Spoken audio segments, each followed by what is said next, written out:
I answered the question. Yeah, you did. You did, Matt. We got one coming in from Shadow Nep Nep. Says their super best functions. Oh no! As we all know, hate towards MVCI and Street Fighter V has been made clear at times and seems overdone by people. Mm-hmm. While yes, people have every right to be upset with the current position of these products, I can't help but feel that the hate suddenly became obnoxious the moment Dragon Ball FighterZ was announced. Now, while I know the FTC Dragon Ball can be FighterZ, immature, sir. I feel like Dragon Ball fans are capable of more. The same fan base throws a bitch fit over Clark Kent winning a death battle. They'll make their own fan transformations, but complain about Super Saiyan Blue. These are the same people that get pissy at Goku having a hard time against the guy who can time stop and use pressure points.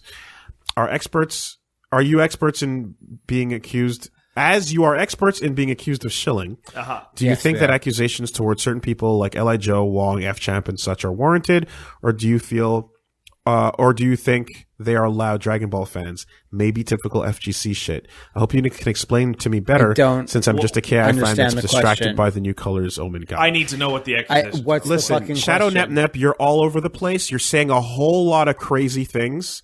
You're saying a whole lot of ideas, and you're just you're having like a glut of like conscious stream of thought right now. And I'm going to try to break down what I think you're trying to get at, which is what's the deal with the hate train, and do you think that the pro players that are talking about Marvel are being paid?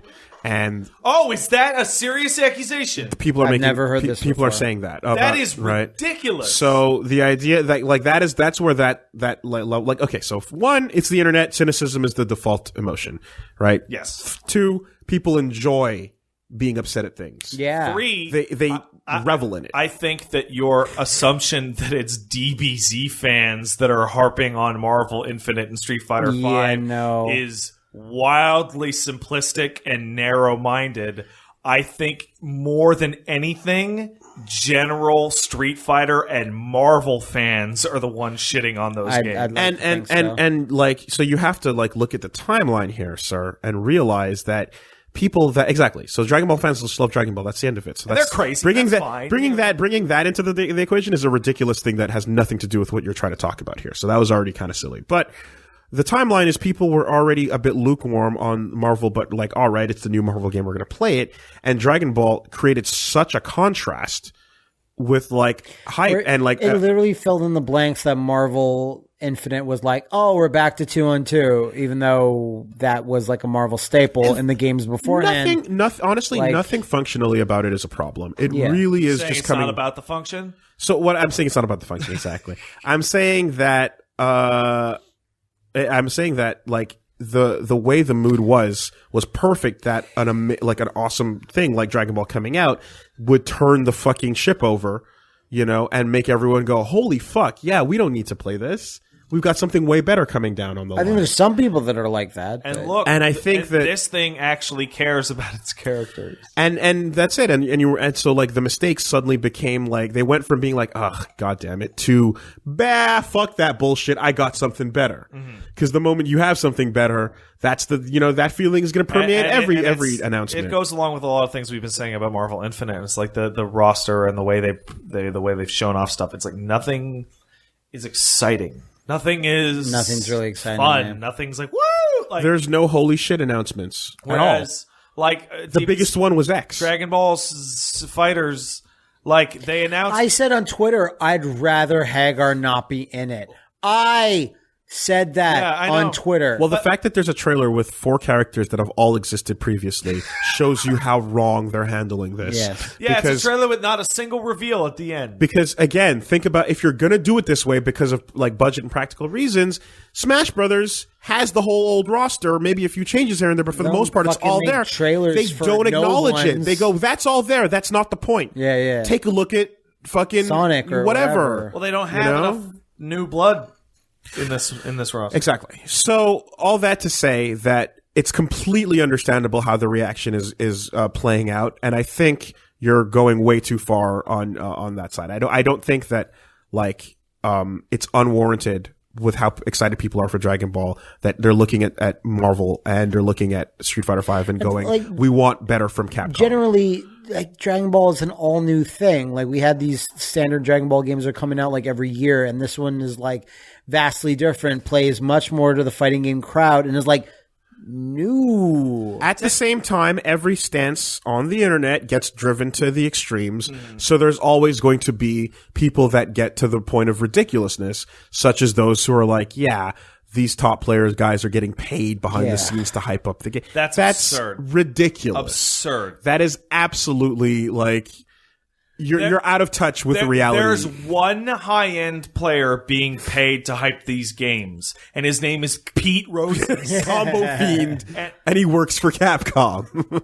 Like, because it's his job. Yeah. You know, I think that's silly. I think that the fact that, like, it's definitely possible and plausible even that the fact that they're friends and know each other and, like, you're close to the community and you know the people and you know the people that work on both games and such leads you to not really want to shit talk it in a way that looks unprofessional, because quite simply, when you're at a world stage where people are paying attention to everything you say, you tend to want to be more cautious about shitting on anything.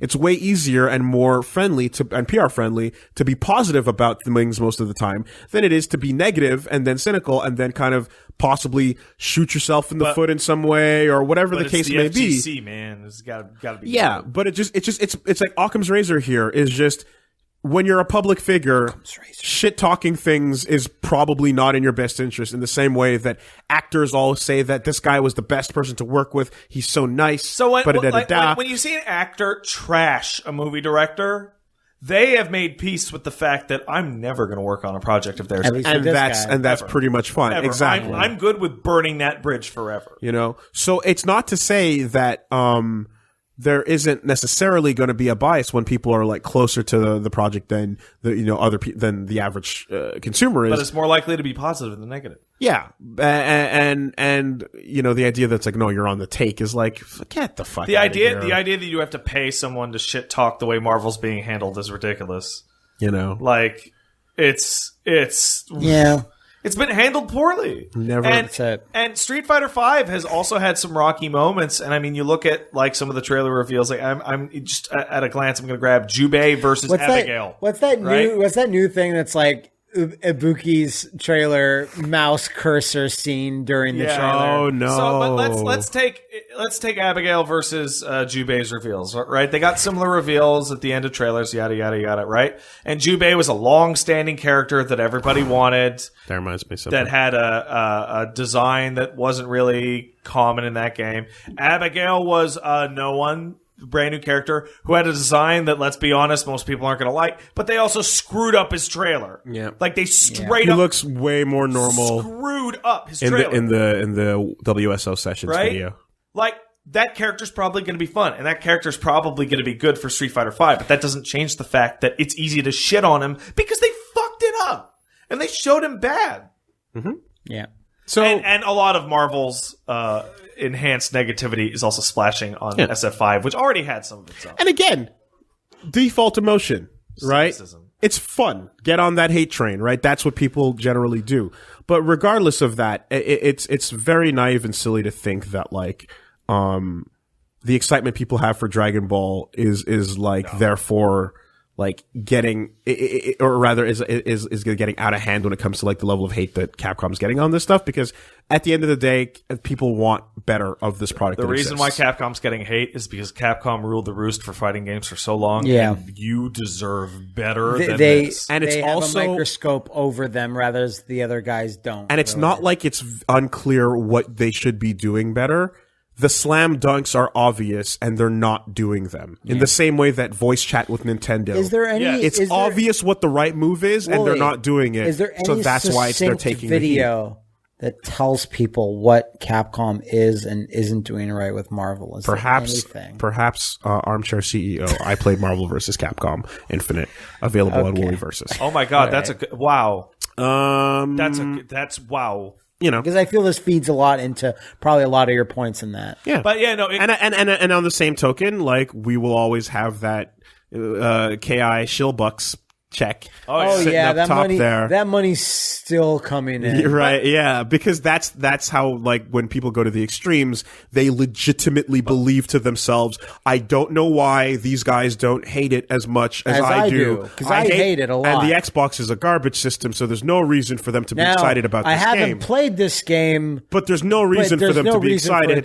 therefore they have to be getting paid for it. Like, that'll always be the best, I want to bring up one last point about, like, how you deserve better from Capcom, right? So you look at DBZ Fighters is such a good example for this, because you look at Arc System Works over the past decade. Every game they've put out, there's a lot of stuff in it. There's a lot of work into it. There's a huge amount of systems. They have never had the SF5 moment of this thing has this no is bones, it, right? Nearly every game they put out, even the ones I don't care for, like some of the BlazBlue games, like that I poop on. Battle Fantasia. Like, they've all been high quality, and they've all really pushed it, either the content envelope or some form of new graphical style, you know, something. And you look at DBZ Fighters, Dragon Ball Fighters, and you're like, they are pushing this so hard. They're putting so much into this. I think we talked about last week. They are risking the future of their company. The Evo lanyards were DBZ Fighters, a game that was not on the main stage. There is so much love and care and obvious smart ideas that are going into Dragon Ball Fighters, right? And then you look at something like Marvel, and it's like, Marvel looks like the prequel to Marvel 3. Like, I seriously mean that. It genuinely looks like Marvel 2.5. There are less characters, there's less moves. It has the old Infinity system, the roster's like, of course people are going to draw that comparison. They're the same genre of fighter, and it's a pretty specific genre at that. They're probably looking at the release list going, we know we have nothing hype here, but we got to stay on message, so we're going to ride it out, deal with a rough launch, and then fix it in the DLC. Yeah, but that doesn't work like that for fighting Of course games. Not. It's a terrible idea. It doesn't work like that for fighting games. But I'm just to answer Shadow Nep here. Yeah, dude, come on. It can work like that for MOBAs, because MOBAs are free and they basically exist forever. You know, it can work with that with other genres, but not with a fighter. That first boom of excitement is the most important part. And like this, and clearly, I guess the last thing to acknowledge here is that whatever that Death Battle baked Dragon Ball fan hatred you brought out was about. Fun. That was fun. That had nothing to do with this conversation. So you've got some particular beef that is. Why didn't Goku just use a kryptonite? Yeah, you got some beef with something else that has nothing to do with fighting games. He's not above having people use wishes to stop Boo. So why wouldn't he use a kryptonite? I suggest you work that out. Anyway, a kryptonite bomb. All right. Yeah, spared kryptonite bomb. Bam, done. And we got one coming in.